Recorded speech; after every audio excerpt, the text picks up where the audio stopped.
We're having a discussion about their, well, do you think it's time to begin? So it is. Good morning. I'm Deborah Daniels, Vice Chair of the University of Indianapolis Board of Trustees and a member of the university's Presidential Search Committee. Just this morning, as you may have noticed on your social media, we had the pleasure of announcing UIndy's 10th president, Dr. Tanuja Singh. It's my pleasure to welcome you here today to hear from Dr. Singh and to get to know a little about her. And I think you'll quickly understand why we felt that she was the perfect fit for UIndy. At this time, I'd like to invite University Chaplain Reverend Ariane Lynch to the podium to deliver an invocation to begin today's event.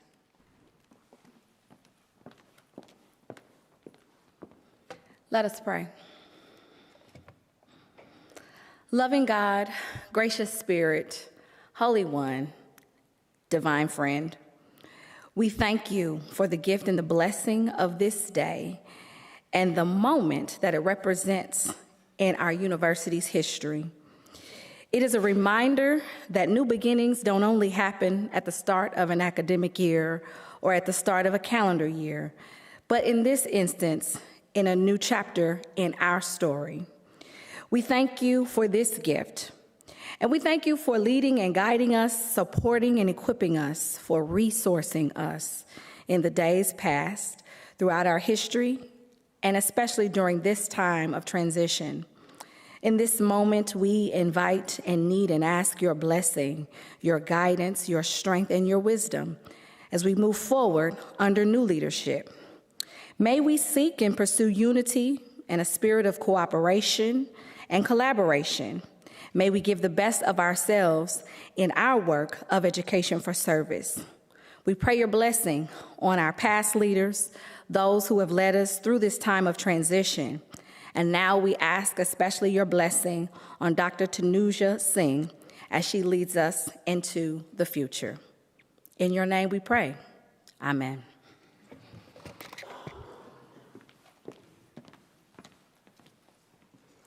Thank you, Reverend Lynch. On behalf of the Presidential Search Committee and its chair, Steve Fry, who unfortunately couldn't join us today, I'd like to thank the entire UIndy community for your guidance as part of this process. Your input across listening sessions and your direct feedback were important guidelines for establishing the profile of the type of leader that we were looking for in this search. To the faculty, staff, and student representatives who were able to take the time to meet with our candidates and provide feedback, we're incredibly grateful. I'd like to thank the other members of the search committee for their efforts and the countless hours spent reviewing candidates, interviewing, and in careful deliberation to find the best candidate for this institution. Throughout this process, we received over 100 applications and nominations for the position. Those interested in the role included standout leaders in business, industry, and academia. The impressive quality of our candidate pool was proof positive that UIndy is well situated for success in the years ahead. Among our many exceptional candidates, Dr. Singh stood out for her deep understanding of how academia, industry, and the larger community should work together to create positive outcomes and address the challenges facing both students and the higher education system in today's environment, as well as her proven ability to understand and respond effectively to both challenges and opportunities in her previous roles. For the last 3 years, she has served as the Provost and Senior Vice President of Academic Affairs at Loyola University in New Orleans. Her current role was preceded by an 11-year tenure as Dean of the Greehey School of Business at St. Mary's University in San Antonio, Texas. She has spent the entirety of her 30-plus year career in higher education advocating for an innovative, student-centered, dynamic learning environment that connects learners to the world around them.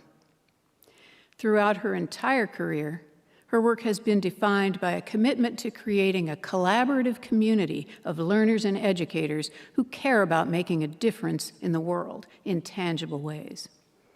Her commitment to being mission-centric while also market-responsive, being a leader that proactively engages the Indianapolis community, and her significant experience in new program development, cross-disciplinary innovation, enrollment strategies, fundraising, industry and community partnerships, and faculty and student development made it clear that she was the right leader at the right time for UIndy. Coming up now, we'll have a conversation between Dr. Singh and University of Indianapolis Board Chair David Resnick. But first, I'd like to introduce to you the 10th President of the University of Indianapolis, President-elect Dr. Tanuja Singh.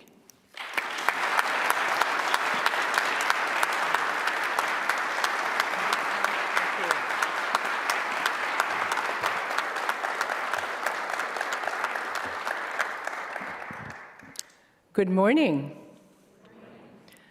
Can you hear me? Can you understand me? Good. I thought I had acquired a New Orleans accent. Well, thank you, Deborah. And let me add my most sincere thanks to the search committee, to the Board of Trustees, to the UIndy community, and really all of you for this absolutely incredible honor. I also want to thank our interim president, Phil Terry, who has done this remarkable job for the past 1 year. And he has already been immense help to me as I make this transition. Thank you, Phil, so very much for all that you have helped the university accomplish.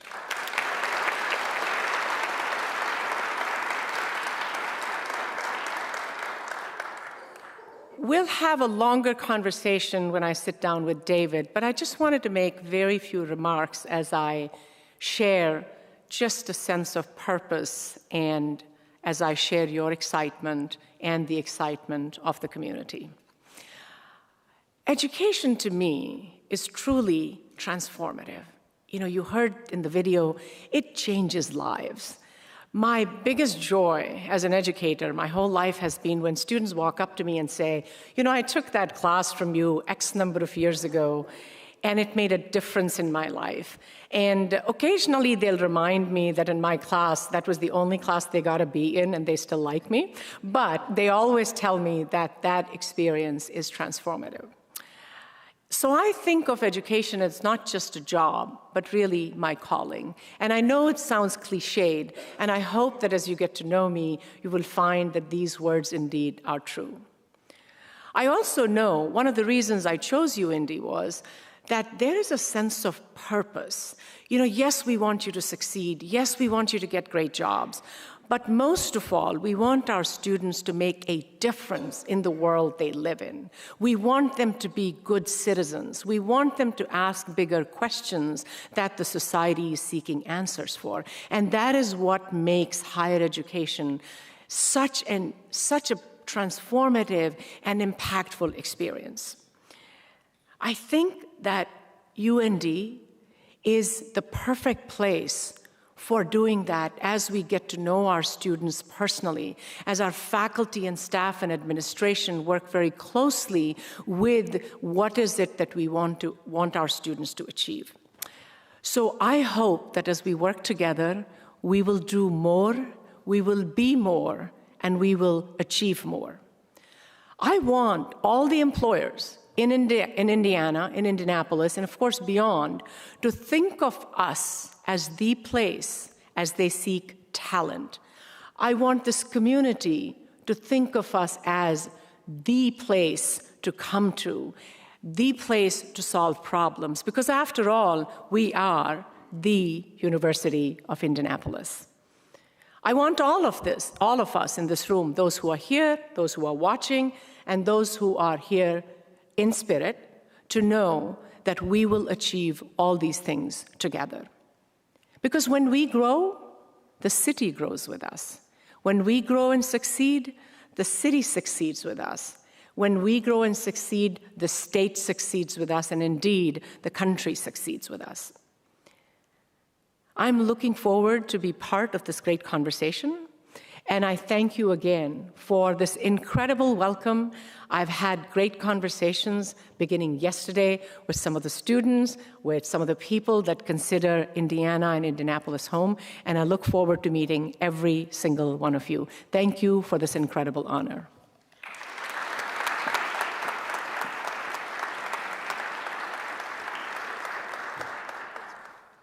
Thank you, President-elect Singh, for your very inspiring remarks. I can't wait to see the growth you predict and that we know you'll help drive, both for our university and for our city and state. Now we're going to find out a little bit more about Dr. Singh, her views on higher education, and her vision for the University of Indianapolis, as well as the community we live in a more conversational format. Please join me in welcoming David Resnick, Chair of the university's Board of Trustees, for that conversation. David?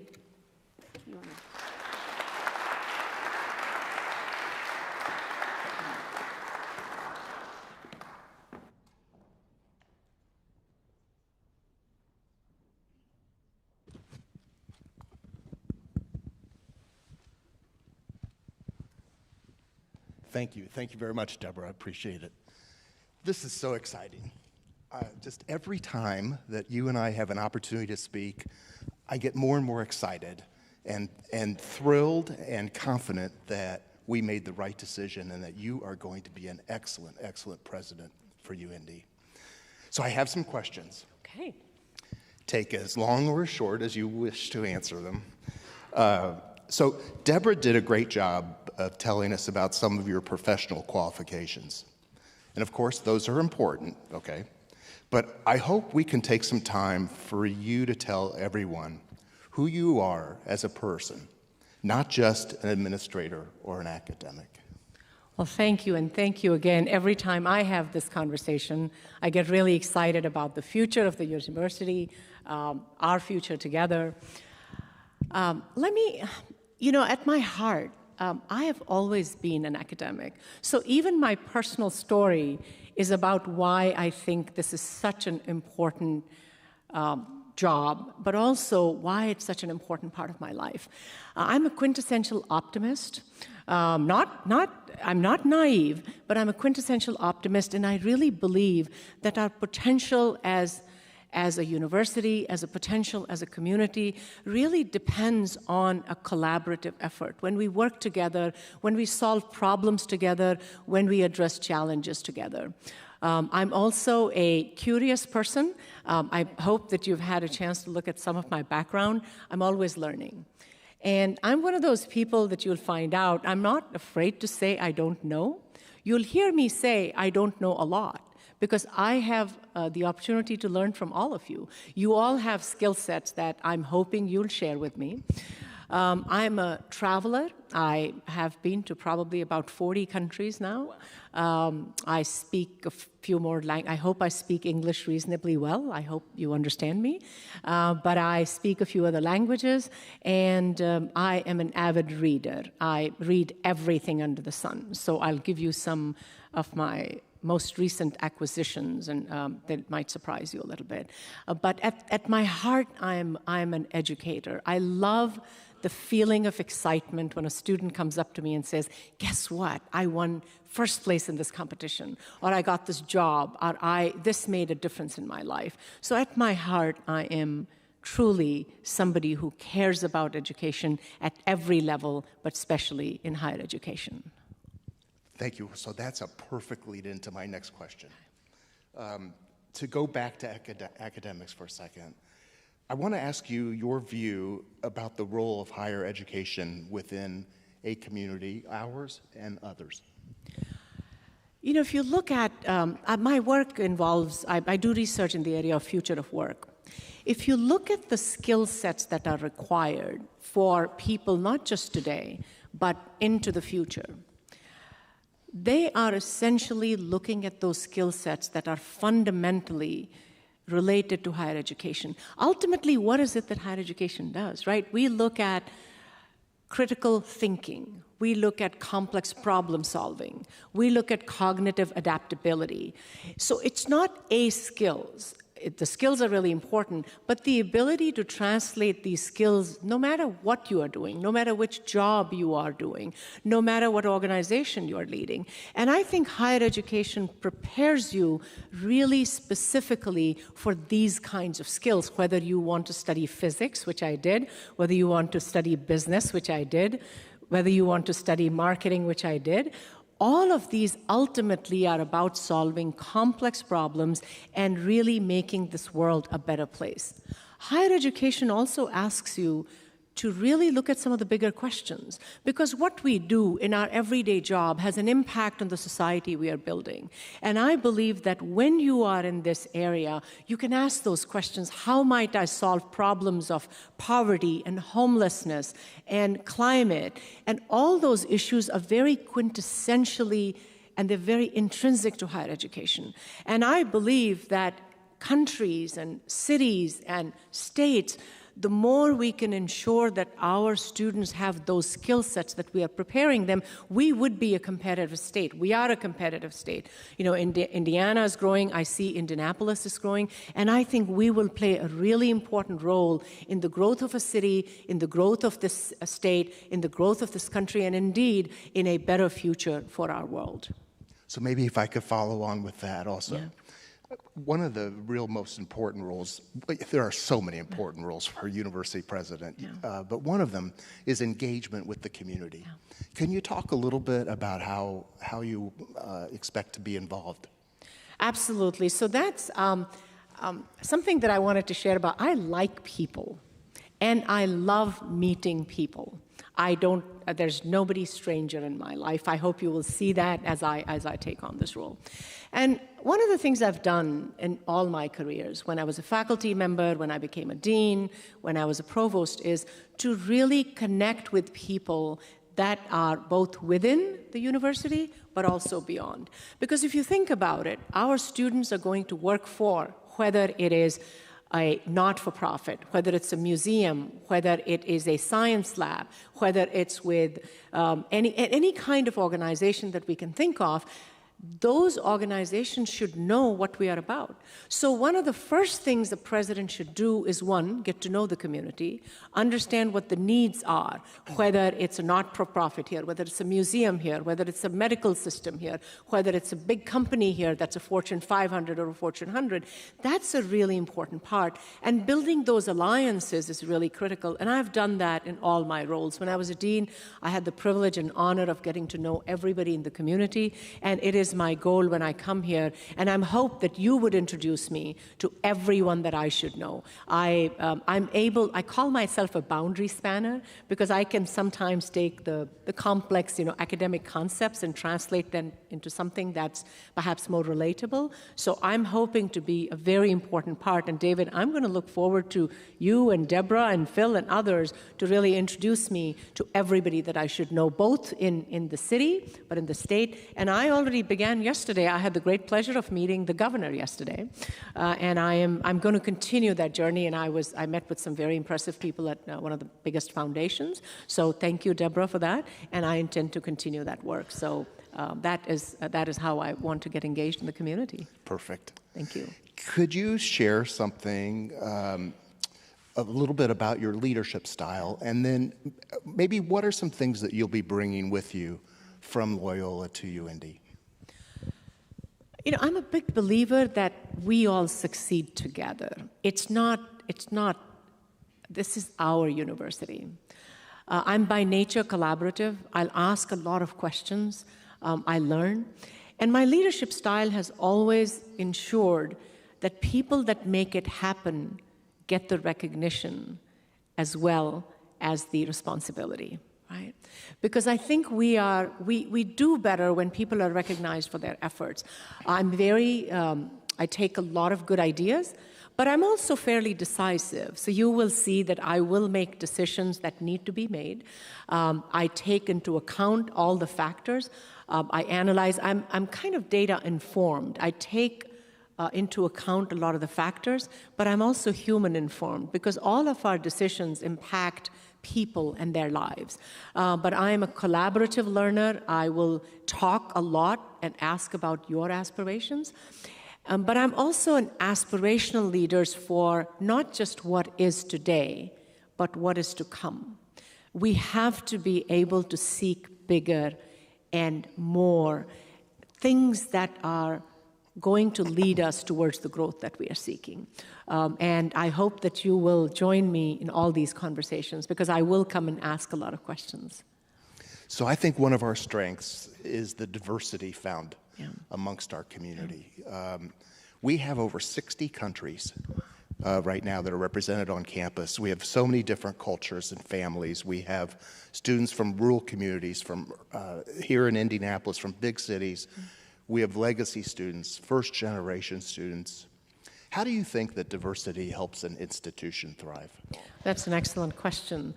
You know, if you look at research, all of the research suggests that diverse organizations, by their very nature, are more impactful. They have better outcomes, whether it's a financial outcome, whether it's a cultural outcome, because think about all the different ideas they bring to the table from different experiences, whether you're from a different country, whether you're from a different sector, whether you're a veteran, whether you're from a different ethnicity. All those coming together really create a better world. And I believe that as we progress, the world is more diverse. Our organizations are more diverse. If our students work with other students who might come from different experiences, we have a lot of first-generation students. We have Pell-eligible students. We have students from different countries. I believe that speaks to the strength of any organization.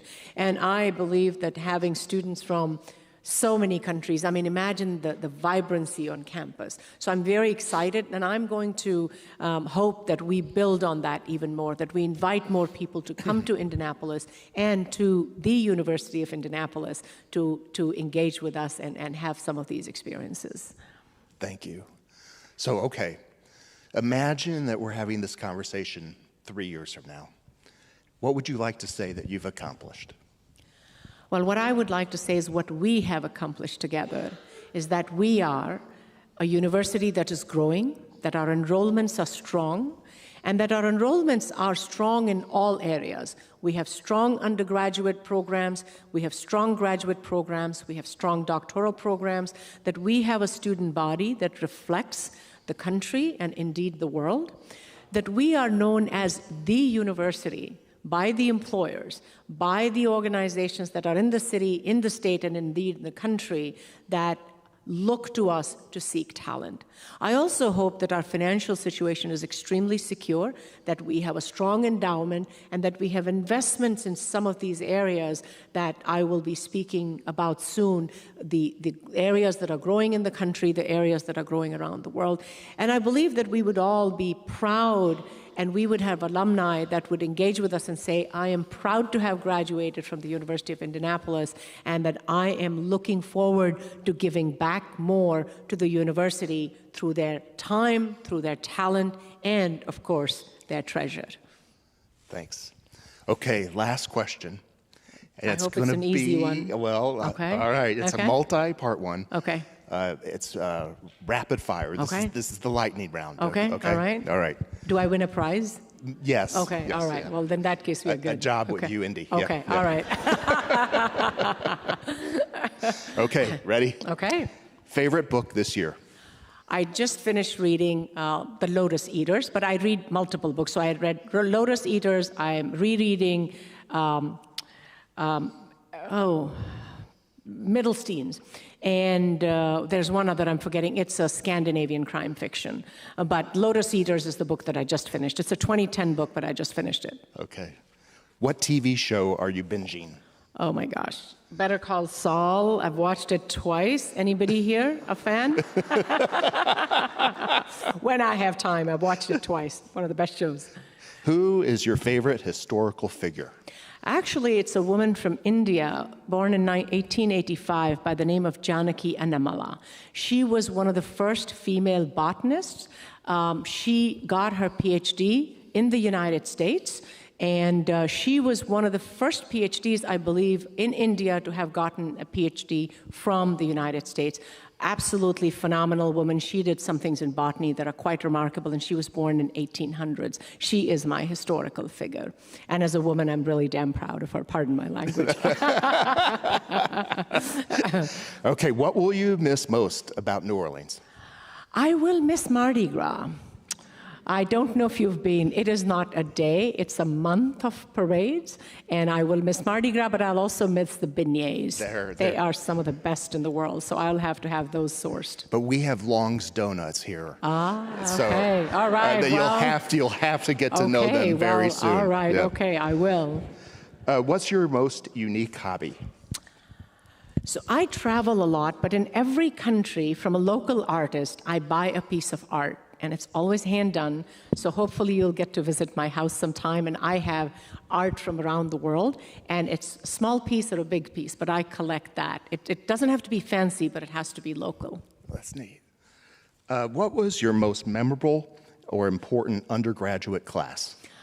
It was physics, and it was when I really learned so much about particles that now I can make jokes about particles, except that that's not a very good conversation starter when you go into a party and say, I have a joke about Higgs boson. Nobody wants to know that. But yes, it was when I really learned about the importance of physics in the overall existence of this universe and how it is not a very it is a discipline that's considered to be very specific, but yet it is so fluid. The ability to imagine things that don't exist and being able to use that in mathematical equations. That was my undergraduate class, and I just fell in love with physics. Okay. I'm a business major. I did not take a physics class. I had that too. And then last, what is your favorite philanthropic cause? So as you might imagine, I really believe in education. There is a school in India I support. It's in a rural part.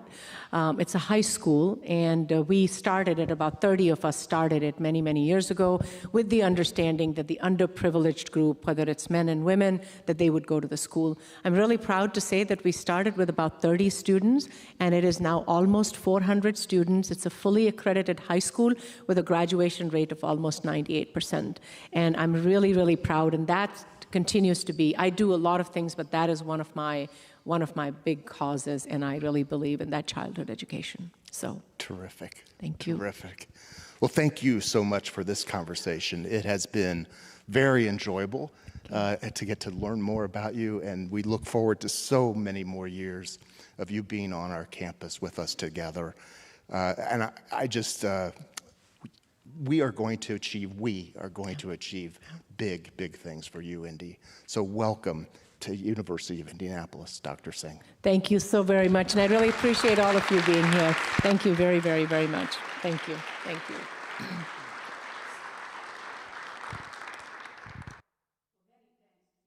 For this discussion. It was wonderful getting to know a little bit more about Dr. Singh and her perspective. And better call Saul, who knew?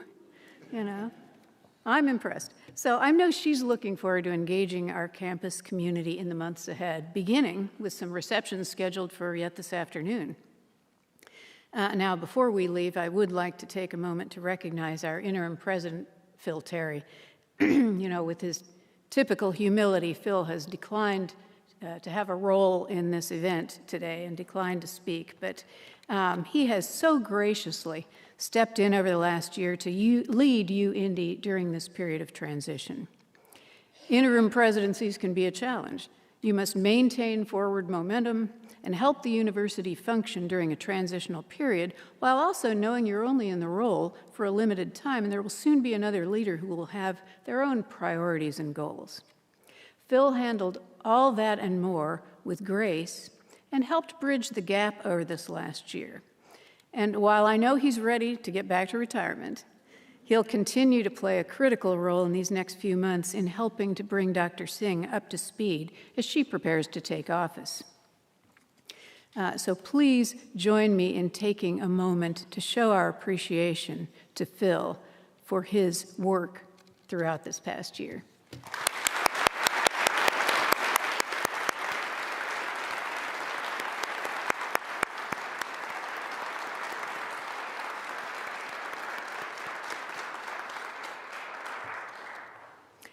So I think you'll join me in feeling excited about Dr. Singh joining the UIndy family. And I can't wait to see where she takes this university and our faculty, staff, students, alumni, and community partners over the coming years. This concludes our event. Thank you all for attending or tuning in and celebrating what is a truly momentous occasion for us. As Dr. Singh said in her introductory video, which I hope you'll all watch, I can't wait to see what all we will accomplish together. Thank you.